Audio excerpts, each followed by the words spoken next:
Durante uma ronda preventiva pela região norte de Ponta Porã, a GCM-FRON, Guarda Civil Municipal de Fronteira, foi acionada para verificar este Ford Fusion com placas de Dourados, que estaria estacionado de forma irregular em uma rua, impedindo a saída de veículos da garagem de uma residência. Ao chegar ao local, foi constatado que o carro estava com queixa de roubo ou furto.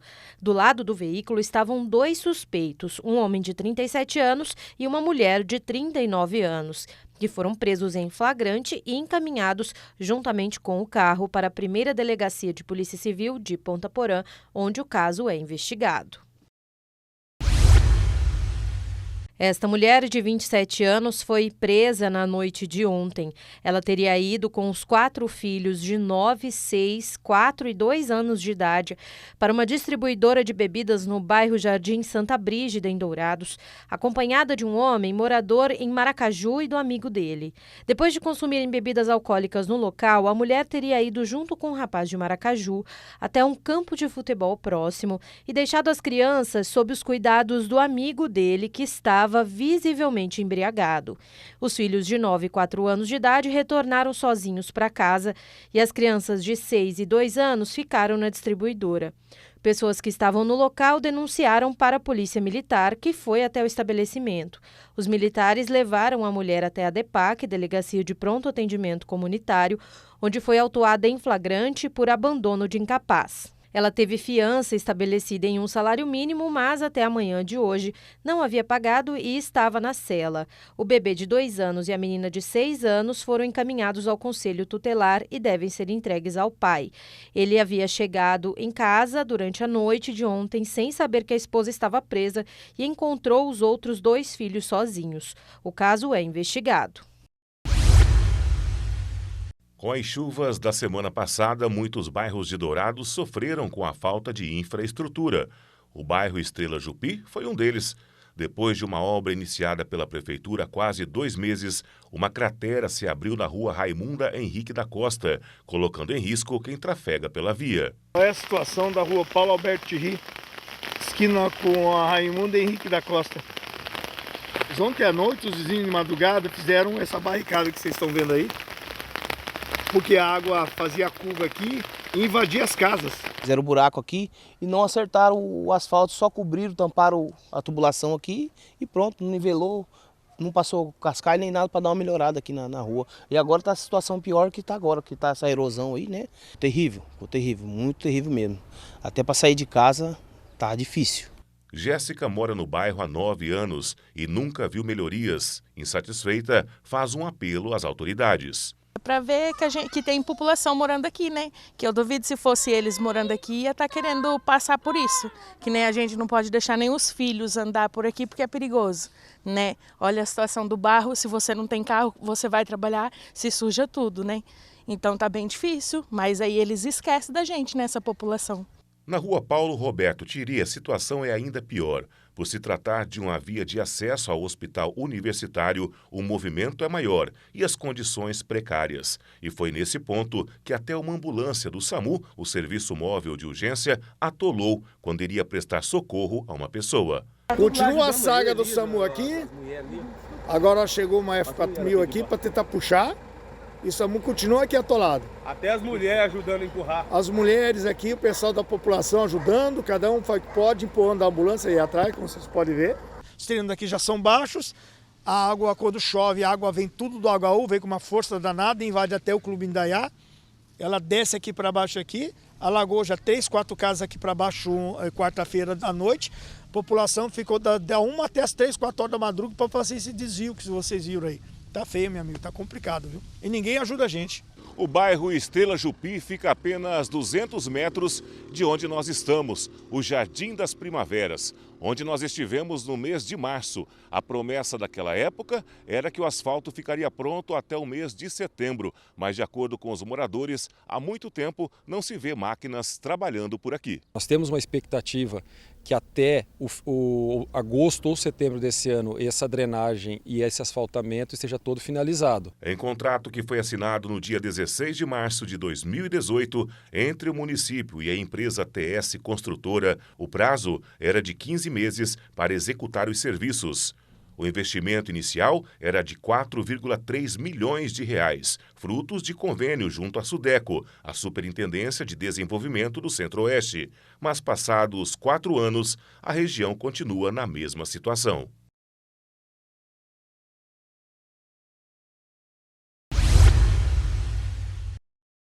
A operação militar denominada Tápio está em sua 5ª edição, sendo realizada novamente no Centro-Oeste brasileiro, a partir do estado de Mato Grosso do Sul, com a participação de um grande contingente militar e aparatos bélicos.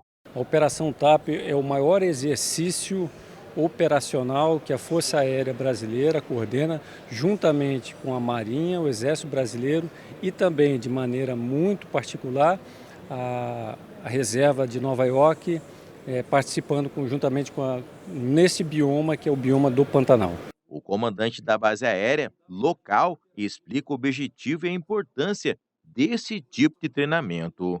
O adestramento, a preparação para que a gente também, em situações de guerra regular, num cenário que a gente percebe comum hoje em dia no nosso ambiente internacional, e também para que a gente possa fazer o desdobramento daquelas missões, das ações de Força Aérea que a gente consegue utilizar dentro do nosso país. Por exemplo, como as operações Ágatas, a operação de combate a incêndio no próprio Pantanal, evacuação aeromédica, dentre outras. A operação começou no dia 15 de agosto e será realizada até o dia 2 de setembro, a partir da base da Força Aérea Brasileira de Campo Grande, com o objetivo de ser um laboratório para militares brasileiros e norte-americanos em um possível cenário de guerra, tanto de ataque, defesa e até mesmo de resgate de vítimas, com a utilização de várias aeronaves. Estamos utilizando a aeronave Super Tucano. Ela, nesse momento, está sendo usada para o apoio aproximado, então justamente apoiar as tropas no terreno que por algum motivo estejam engajadas com forças oponentes. Nós temos os helicópteros que fazem essa parte de resgate, então o resgate de um evasor, alguém que tenha se ejetado por qualquer motivo no território inimigo. Nós temos a parte de abastecimento em voo, que amplia a capacidade, o alcance das aeronaves que tem esse tipo de peculiaridade. Nós temos aeronaves de transporte, tanto para a parte de apoio aerologístico como assalto aeroterrestre. Então, se for necessário infiltrar forças especiais, que é o nosso esquadrão Paraçá. Então, aqui nós temos toda a gama, temos o caça com os Super Tucanos e a aeronave MX, A1. Nós temos a parte de resgate com o nosso Pelicano, com a aeronave, outros também que vieram de fora, outras unidades. E temos a parte de transporte aerologístico com o esquadrão Onça aqui de Campo Grande. O coronel, que também é piloto e comandante do Esquadrão Flecha, que tem a capital como base, detalha o significado da ação integrada entre as Forças Armadas. Nós estamos por volta de 100 americanos aqui, da Guarda Nacional Americana, que está justamente fazendo esse intercâmbio, essa parte que a gente chama doutrinário, intercâmbio doutrinário, para que a gente possa também evoluir, o que nós já temos aqui, evoluir e melhorar, sempre melhorar. As aeronaves empregadas na ação conjunta são de última geração, podendo assim elevar a simulação de combate a um nível maior de realidade, deixando os militares brasileiros em outro patamar de treinamento, dando uma resposta rápida e eficaz caso sejam acionados para algum eventual chamado de combate real ou missão de paz dentro ou fora do país. Pulamos cedo da cama para uma aventura. O destino é Serranópolis do Iguaçu, a 71 quilômetros da fronteira. Antes de entrar na mata, todo mundo precisa estar bem equipado. Luvas, cantil, facão e tem que levar comida, afinal a caminhada é puxada, 16 quilômetros. No local indicado, a equipe encontrou uma clareira. Antes de mais nada, é preciso limpar a área para evitar que as plantas interfiram no equipamento. Aqui serão instaladas 2 câmeras com sensor de movimento. Ao todo, só do lado brasileiro serão monitorados 160 pontos durante 3 meses. Essa trilha que acabamos de percorrer é fundamental para os pesquisadores. Isso porque bem aqui ficava a antiga Estrada do Colono. Era uma estrada de terra de aproximadamente 17 quilômetros que ligava o oeste do Paraná ao sudoeste, atravessando pelo Parque Nacional. Ela foi fechada no início dos anos 2000 por uma determinação da Justiça atendendo a um pedido do Ministério Público Federal. Isso foi fundamental para a preservação das espécies. O resultado é esse: cada vez mais onças estão aparecendo nos flagrantes. Animais como a janaína, índia, indira, mitacoré, sem falar nas oncinhas. Em 2022, também tivemos novos registros e a grande maioria é de mães com filhotes. Isso serve para a gente ver se a nossa estratégia de conservação está bem, se está precisando de ajustes. A gente tem aqui nessa região a maior ameaça para as onças é a caça.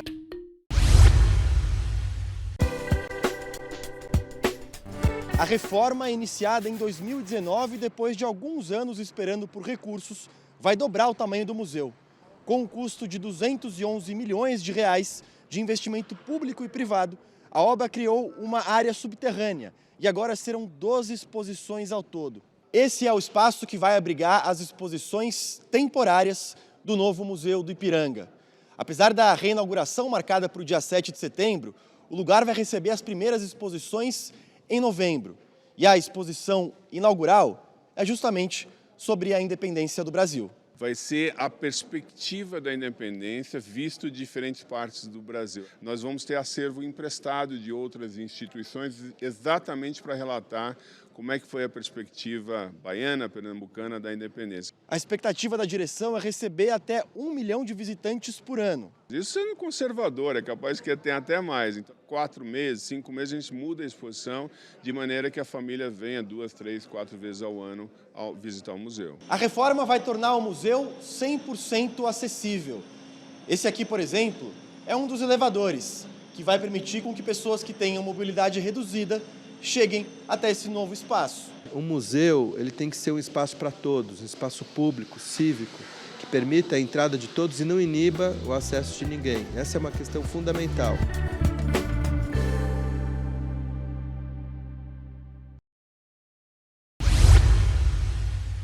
A Franciele tem 2 filhos, de 16 e 10 anos. Os dois enfrentam problemas na aprendizagem, como consequência de praticamente 2 anos sem aulas presenciais. Minha maior preocupação, com certeza, é o mais velho, né? Que realmente está indo aí para um vestibular, vai encarar uma faculdade e sem nenhum preparo. Nessa escola, pais, professores e alunos se esforçam para compensar as dificuldades que a pandemia causou. Os que estavam muito defasados, a gente já colocou num apoio pedagógico, no contraturno, porque a gente tem gratuito isso na escola. Já colocamos em processo, assim, com a professora, em alguns momentos que ele ficasse sozinho, para a professora poder puxar esse trabalho. Uma pesquisa feita no primeiro semestre deste ano, com professores de escolas públicas e particulares de todo o país, mostrou o tamanho desse desafio. Apenas 1 em cada 10 professores acredita que os alunos vão aprender todo o conteúdo previsto para este ano.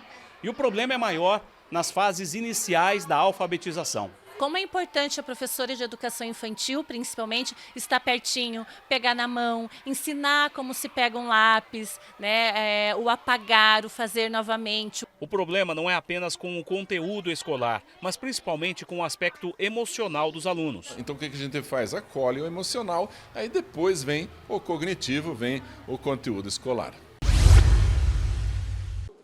Lá vai o Iago para mais um banho. Ele toma 2, 3, até 4, depende do dia. O que não muda... Só consigo tomar na temperatura mais quente que tiver.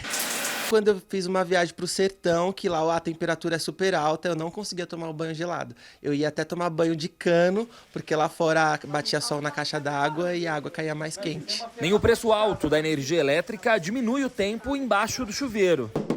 Já tem mais de 15 minutos nesse banho. Tá bom, tô terminando. Vai queimar resistência, meu. Recentemente, uma frente fria derrubou as temperaturas em 14 estados brasileiros. Com isso, a tendência é que muitas pessoas façam como o Iago, ou seja, banhos cada vez mais quentes e mais demorados. É terapêutico, a água quente ajuda a relaxar, mas as temperaturas altas podem trazer problemas para a pele. A água quente tira uma camada de proteção que nós temos na pele. Quando há uma quebra dessa barreira, as bactérias, todos os tipos de agressão penetram na pele e vão entrar no nosso organismo. Causa dermatites, que são as infecções de pele.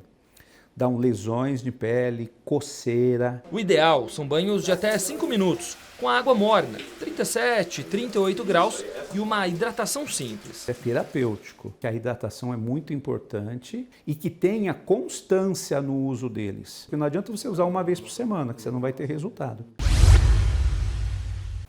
Os campograndenses vêm sofrendo com o crime de furto e arrombamento de residências. São vários registros em toda a cidade. O último foi registrado no dia 20 deste mês na área nobre da cidade, no bairro Santa Fé, onde uma residência foi arrombada durante o período noturno. Os marginais limparam a casa, inclusive levaram joias da vítima, que acabou chegando no momento exato no qual eles estavam no interior do imóvel. Ela fugiu e acionou a polícia, que quando chegou já não estavam mais os bandidos no local. A DERF agora procura identificar os autores através de denúncias e também de imagens de câmera de segurança da residência e dos vizinhos. O depósito de maconha, também conhecido como guarda-roupa, foi descoberto pelo Serviço de Inteligência do Batalhão de Operações Policiais Especiais na região sul da capital.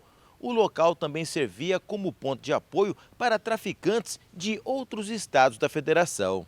Os militares do BOP montaram um cerco com várias viaturas em frente ao residencial apontado nas investigações, onde provavelmente estaria ocorrendo o esquema criminoso. Na residência alvo da ação especial, localizada na Rua Tápia, no Jardim Manaíra, os agentes encontraram 3 veículos, sendo uma moto e 2 automóveis que estavam com queixa de roubo, sendo um Ford Fiesta e um Chevrolet Onix, que seriam utilizados para o transporte da droga. Nos cômodos da casa foram apreendidos 830 quilos de cannabis, dividida em fardos. Carga foi avaliada em R$ 1.747.000. Ninguém foi preso na incursão policial, que ocorreu dentro da Operação Horas do governo federal. Os ilícitos foram entregues na Delegacia de Polícia Judiciária, onde continuarão as investigações referentes ao caso e para identificar os envolvidos nos atos criminosos descobertos pelas autoridades da capital. Entre os eleitores, as mulheres são maioria, 53%. Já entre os candidatos, são 33%. Este ano, 9.600 mulheres concorrem à eleição. O número é recorde, mas o crescimento de candidaturas femininas desacelerou em relação aos pleitos anteriores. As mulheres aqui no Brasil só puderam votar em 1932. 90 anos depois, ainda representam aproximadamente 15% dos cargos legislativos aqui no país. A mudança aconteceu por força da lei, que ainda precisa ser alterada para evitar as fraudes e reduzir a desigualdade na política no Brasil. Em 1995, foi criada a cota mínima de 20% para mulheres. Em 97, passou para 30%. As vagas eram reservadas, não necessariamente as candidaturas eram lançadas. Em 2009, partidos e coligações foram obrigados a reservar e lançar o mínimo de 30% de candidaturas femininas. Em 2018, o STF determinou que 30% do fundo partidário fosse destinado às mulheres, assim como o tempo proporcional em campanhas de rádio e TV. A medida fez saltar a participação feminina no Congresso de 10% para 15% das cadeiras. Estar em 2022 e ainda discutir condições de acesso da maior parte da população demonstra o quanto a nossa estrutura ainda ela tem gênero, raça e cor nas mesas de tomada de decisão dos partidos políticos e também do Congresso, enfim, em todo o espaço político que a gente acabar discutindo. Este ano, das mais de 9.000 candidatas, 45 se autodeclaram brancas, 34% pardas. As pretas são 18%, seguidas por indígenas e amarelas. A maior parte da população é formada de mulheres pretas e essas são as que são menos representadas nessas esferas de poder.